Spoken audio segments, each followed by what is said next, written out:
Welcome back to সঞ্চয় আমার সারাদিন। Have a nice day. তোমরা কিরকম আছো? আশা করি তোমরা সকলে খুব ভালো আছো। আমি মোটামুটি আছি। আজকে দেখছো আমি একদম সেজে গুজে তোমাদের সামনে চলে এসেছি সকাল সকাল। অ্যাকচুয়ালি আজকে আমি এখন যাচ্ছি আমার দিদির বাড়ি। আজকে ওখানে মানে দিদির বাড়িতে আজকে একটু ঘোরার প্রোগ্রাম। এতদিন আমার ছেলের পরীক্ষা চলছিল, এটা সেটা নানা রকম চলছিল বলে যাওয়া হয়নি। তো প্রায় 2 বছর পর পর দিদির বাড়িতে যাচ্ছি, মানে যাওয়া হয়নি।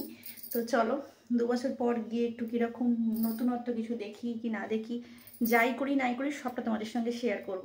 তো সাথে থাকো, দেখতে থাকো সঞ্চয় আমার সারাদিন।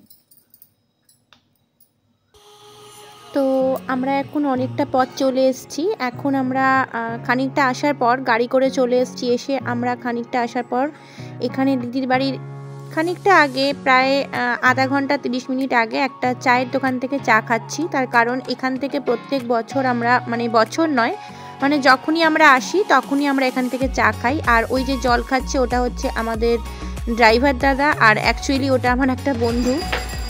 তো যাই হোক, অবশ্যই খুব ভালো বন্ধুটা।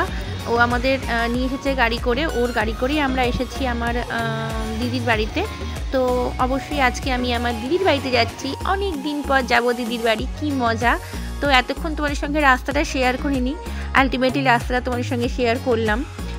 চলো, কেন কি তখন অনেকটা রাস্তাটা ভালো ছিল না, মানে যে রাস্তাটা শেয়ার করবো সেই রাস্তাটা একটু ভালো হওয়া দরকার।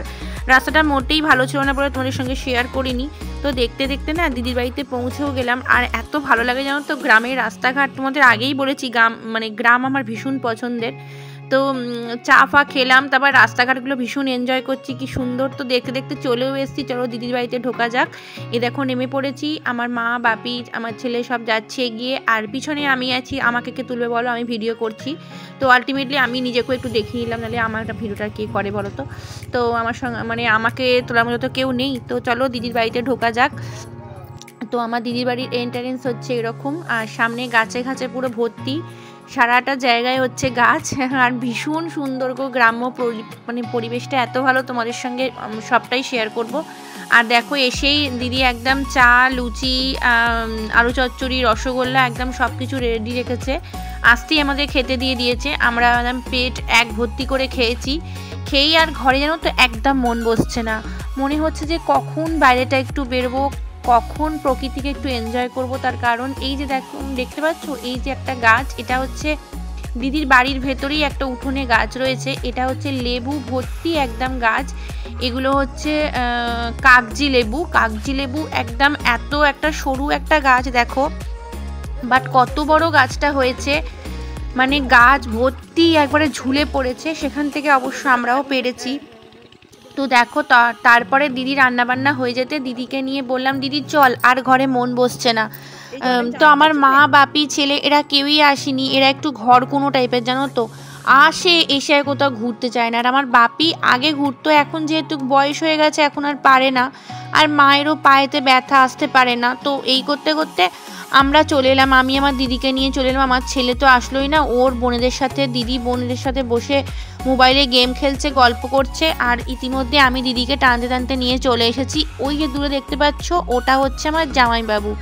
এক্স্যাক্টলি ঠিক ধরেছো, ওটা হচ্ছে আমার নিজের জামাইবাবু, মানে আমার দিদির হাজবেন্ড, ঠিক আছে। বাট তোমরা চিনতেই পারবে না। অ্যাকচুয়ালি জামাইবাবু যখন কাজ করেন তখন কাজ করেন, আর যখন মানে মাঠে এসে এই সমস্ত চাষবাস করেন তখন জামাইবাবুকে চেনাই যায় না। দুটো মানুষকে মানে পুরো ভিন্ন রকম লাগে। তো যাই হোক, তো তোমরা একটা মানুষ যে কতটা পরিশ্রম করে মানে এভাবে চাষাবাদ করে, আর আমরা যখন খাই গপ গপ করে, তখন এই কষ্টগুলো আমরা ফিল করতেই পারি না, তোমরা ভাবতেও পারবে না।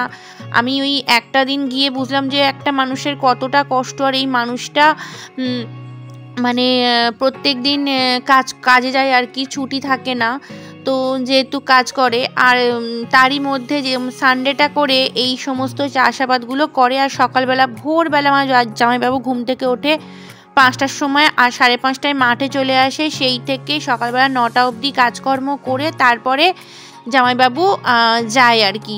তো যাই হোক, এই দেখো এগুলো হচ্ছে ঢ্যাঁড়স গাছ। তোমাদের সব গাছগুলো একটু করে দেখিয়ে দেবো। চারিদিকে ঢ্যাঁড়স গাছ, তারপরে ভুট্টা গাছ, তারপরে এলাচ গাছ, লেবু গাছ, পেঁয়াজ কলি, পেঁয়াজ, ফুলকপি এখন নেই, বাঁধাকপি, বিভিন্ন রকম কড়াই, তারপরে তোমার কি বলে টমেটো, সব রকম ধনেপাতা একদম ভর্তি হয়েছে। তো ডবল ডবল কথা তোমরা শুনতে পাচ্ছ, তার কারণ এখানে একটু কথা বলছিলাম, এই কথাটার কাট করিনি, ভালো লাগছিল খুব জানো তো। আর আমার দিদি ইতিমধ্যে বলল যে ওই দিকে দূরে একটু কড়াই শাক আছে, তো এই কড়াই শাকের কড়াইগুলোকে দিদি তুলবে। শাকগুলো এখন একটু মানে শাকগুলো একটু আর কি পেকে পেকে গেছে, তো শাকগুলো খুব একটা খাওয়া যাবে না, কিন্তু ওই কড়াইগুলো খাওয়া যাবে। আর এই দেখো দেখতে পাচ্ছ এগুলো কি বলো তো, তোমরা নিজেরাই বলো। ইয়েস, গাছ দেখে বুঝতে পারছো, এগুলো হচ্ছে গাছ ভর্তি একদম মানে মাঠ ভর্তি একদম পেঁয়াজ ভর্তি। এখান থেকেই ওরা পেঁয়াজ তোলে, পেঁয়াজ তুলে পেঁয়াজ খায়, আর ওই পেঁয়াজ শাকগুলো খেতেও ভীষণ ভালো লাগে। অবশ্যই এবারে পেঁয়াজ শাকটা আমার আনা হলো না, আলটিমেটলি আনা হলো না, তার একটাই কারণ আমি ভুলে গেছি। আর এই দেখো এটা হচ্ছে পালং শাক, এগুলো হচ্ছে শীষ পালং। এই শীষ পালং কিন্তু আমার এখনও আছে, এখন যে আমি তোমাদের ভয়েস ওভার দিচ্ছি, হ্যাঁ, তো এখনও কিন্তু শীষ পালংগুলো রয়েছে আমার ফ্রিজে ভর্তি।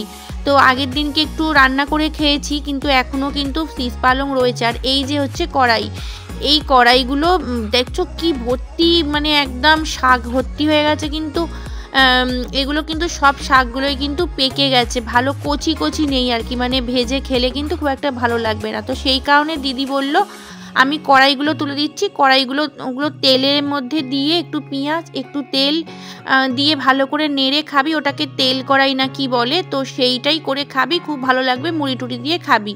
তো সেই তেল কড়াই করেই খাবো। তো যাই হোক, দিদি এখন এগুলো তুলছে, এদিকে তুলুক, আর আমি একটুখানি হাঁটতে হাঁটতে চলে যাব ওই যেদিকে কপি আছে সেই কপিগুলো তোমাদের দেখাতে নিয়ে যাব। তো চলো, একদম থরে থরে কপি, জানো কি কপিগুলো কি ভালো। অবশ্য ফুলকপি নেই, আমি তোমাদের ভুলবশত ফুলকপি বলেছিলাম, তো ফুলকপি কিন্তু নেই, এখানে আছে শুধুমাত্র, এখন তো একটু গরম পড়ে গেছে তাই জন্য এখন আর ফুলকপি ভালো হচ্ছে না, এখন বাঁধাকপি। তো বাঁধাকপিটা এত সুন্দর বাঁধাকপি হয়েছে, তোমাদের সঙ্গে সবটাই শেয়ার করব চলো। আর জামাইবাবু সারা মাঠ চষে বেড়াচ্ছে, কারণ ওনার তো এই সমস্ত এতেই তোমরা শুধু ওনাকেই দেখতে পাবে, তার কারণ পুরো মাঠ জুড়ে ওনার চাষই সবচেয়ে বেশি।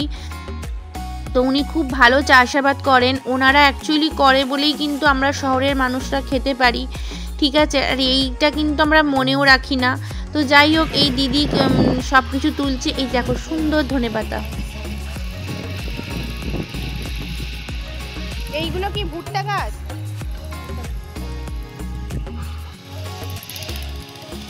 এই যে এইগুলো ভুট্টা। চলো দেখাই আমাদের ওপাশে কত পেঁয়াজ কলি পেঁয়াজ দেখছো,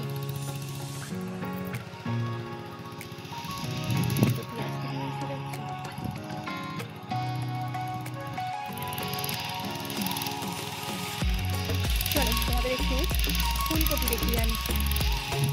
এ দেখো এগুলো হচ্ছে সব ভুট্টা গাছ, এ দেখো এগুলো সব ভুট্টা গাছ দেখছো। আর ওই দেখো মানে চাকা দিয়ে করছে।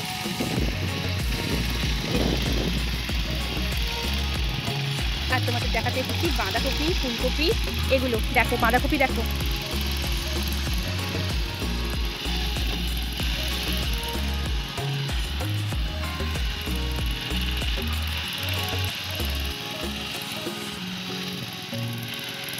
আর তুই দেখো এখানে হচ্ছে টমেটো।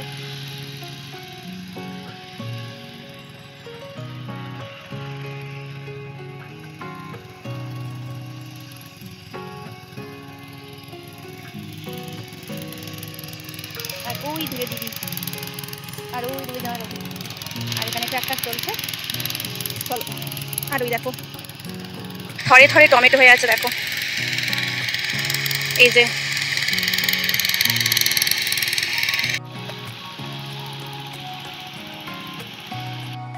তো দেখতেই পেলে কি সুন্দর বাঁধাকপি হয়েছে। তো আমি এখন বাঁধাকপি খেতেই অবশ্য চলে এসেছি। তো ইনি হচ্ছে আমার জামাইবাবুর, ওখানে জামাইবাবুর বন্ধু টন্ধু কিছু হবে হয়তো, তো উনি আমাকে বললো ওটাকে তোমার জাম্বো, আমি বললাম হ্যাঁ। তো বললো যে হ্যাঁ জাম্বোকে জিজ্ঞাসা করলাম ওটাকে শালি, বলছে হ্যাঁ। তারপরে আমাকে বললো চলো তোমাকে বাঁধাকপি দিই, বলে উনি আবার নিজে থেকেই এসে ওনার এটা হচ্ছে ওনার চাষ করা বাঁধাকপি, সেখান থেকে বাঁধাকপি 2খানা 3খানা কেটে দিয়েছে, তো সেইগুলোকে নিয়ে আসবো। ঠিক আছে, 2টো নিয়ে এসেছি, 3টে নিয়ে আসিনি। একটা আমার যিনি কাজ করেন মাসি, সেই মাসিকে দেবো, আর আমি নিজে একটা নেব।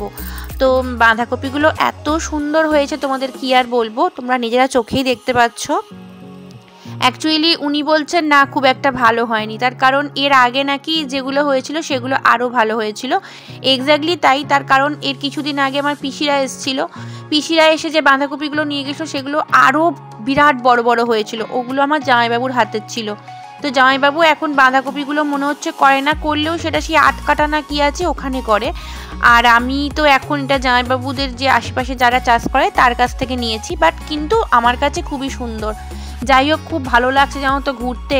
তো আজকের ভিডিওটা কিন্তু 2টো পার্টে তোমাদের সঙ্গে শেয়ার করব, কেননা একটা পার্টে করা যাবে না, বিরাট বড় হয়ে গেছে, মানে সেজন্য করা যাবে না। আজকের পার্টটাই তোমরা প্রায় 15 মিনিটের কাছাকাছি দেখছো, আর নেক্সট দিনটা তো আবার আছে, সেজন্য একসাথে করতে গেলে প্রায় 40 মিনিট হয়ে যায় বলে আমি করলাম না, কারণ এতটা দেখতে তোমাদের বোরিং লাগবে। আর আমি তো আর খুব বড় কেউ নয়, সেলিব্রিটি নয় যে আমার ভিডিও দেখতে তোমাদের অনেকক্ষণ ভালো লাগবে, তো সেই কারণে আমি একটু ছোটোর ওপরেই রাখছি। তো আমার দিদি দেখো সব কড়াই ফড়াই কী সব তুলে নিয়েছে, অনেক কিছু সবজি নিয়ে, এক ব্যাগ সবজি নিয়ে আমি যাব।